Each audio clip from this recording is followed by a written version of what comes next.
Hello and welcome to OnPoint. I'm Monica Trauzzi. With me today is Howard Lerner, Executive Director of the Environmental Law and Policy Center. Howard, great to have you back on the show. Good to join you. Howard, this week the Supreme Court declined to review FERC's approval of a cost allocation system for new transmission lines for renewable sources in the Midwest. What's your reaction to the move and the impacts that you could see in Michigan, Indiana, Illinois, and Wisconsin, which were the states that were? Well, first of all, it's hard to read too much into the Supreme Court not granting certiorari on a case. They do that for lots of reasons. They may have found the Seventh Circuit decision to be right. They may have found the issue to be not that interesting for their review. But the Seventh Circuit decision largely upheld prior case law.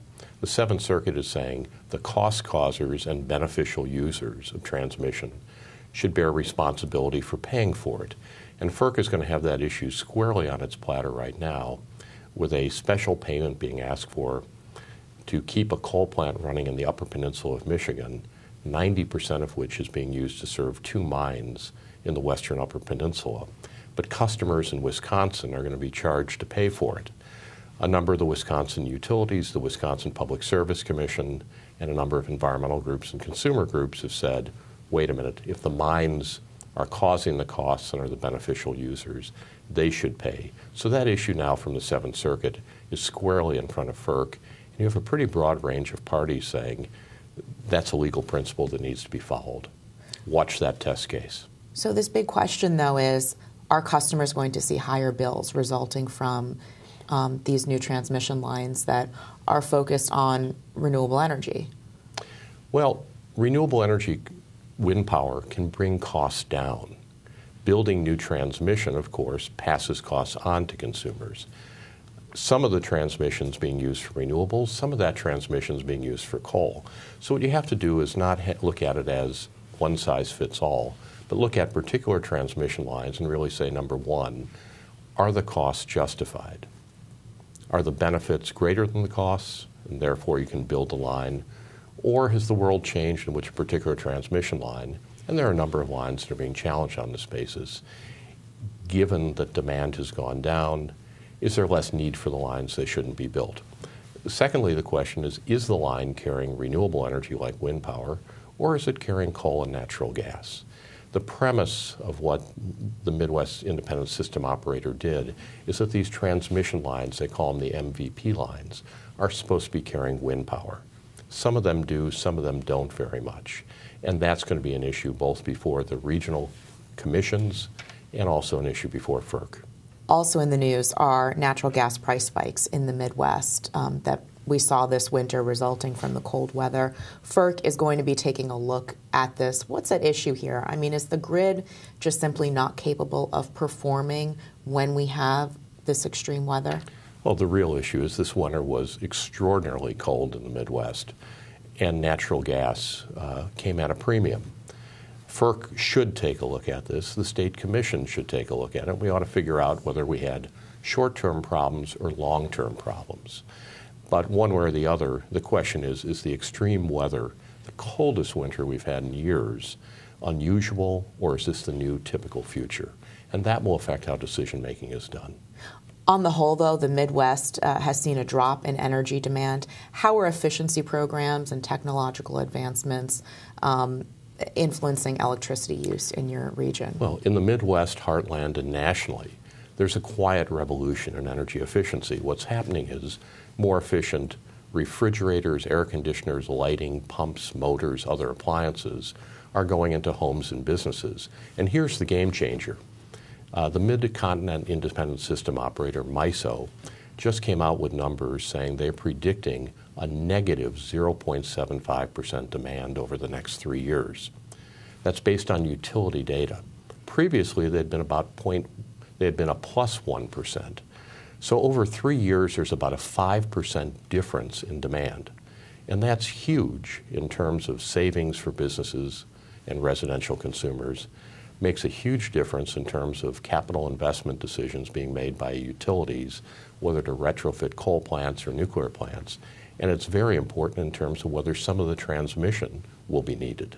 And this is happening really for 3 reasons. First, technological improvements. Lighting, CFLs, LEDs are coming on the market from Philips and GE and Cree. And those LEDs are far more energy efficient, about 90% more than incandescent bulbs. That's taking a big chunk out of demand. Secondly, the energy efficiency programs that the state public utility commissions are doing. When you invest in 5 states in the Midwest, $2.5 to $3 billion over several years, hopefully that has an impact, and it is. So Commonwealth Edison is now looking at minus 0.2%. Xcel Energy is looking at declines in Minnesota. Ameren in Missouri and Illinois is looking at declines. Those energy efficiency programs are having an impact. Finally, the federal appliance standards are taking effect. When you buy a new refrigerator today, it's much more efficient than your old one. And as refrigeration goes into grocery stores and homes and businesses being more efficient, demand goes down as our economy is improving. And that's a win-win-win. That's good for businesses' bottom lines. That's good for job creation. It's good for less pollution, and people save money on their bills. Back to transmission. A key component of the administration's quadrennial energy review is going to be taking a look at the nation's transmission system. From the Midwest perspective, what would you offer as key elements to modernizing the nation's transmission system? There are 2 pieces that need to be modernized. First is what I'll call the basic blocking and tackling. That's taking the existing system, transmission and distribution, and making sure that it's working well, it's not decaying, some of it is very old, making sure that it's smart and can do what consumers need, and taking things like old capacitors and so forth and making sure they're up to snuff today. It's not as sexy, but that basic blocking and tackling is really important for what businesses and people want in their homes. The second is longer line transmission. And that's the opportunity, for example, to bring wind power from the Great Plains states, say North Dakota and South Dakota, where it's very windy, but not that many people live, and get it to the load centers in places like Chicago. From an environmental group perspective, we're very interested and supportive of those lines if they're carrying wind power and clean renewable energy, as some of them are saying that they're doing. And also we have to look at the numbers and just make sure that the benefits exceed the costs and they make good economic sense. One final topic here. The Iowa Utilities Board is analyzing how it should address the potential widespread use of distributed generation. DG has proven to be a contentious topic in many regions around the country, particularly when it comes to the cost allocation element. As you consider the future of the grid and utility business models, what role should distributed generation be playing? Distributed generation, particularly solar, plays a vital role in terms of reliability, cleaning up the air, and saving money for consumers. The efficiencies of solar panels are going up, the costs are coming down, and those entities that are getting behind it, I think, will be in good shape. People who are trying to stop the progress technologically when it comes to solar are going to be like the utilities that had landline telephones that tried to stop wireless telecommunications. It almost never works to stand in the way of technological progress. And that's why I think you're seeing about 20 of the states and a number of utilities saying, how do we make distributed generation and solar work for us and work for our customers? And then we have some places like Iowa, where the Iowa Utilities Board, at the urging of a couple of the utilities, is trying to stop solar or hold it back and put in regulatory barriers.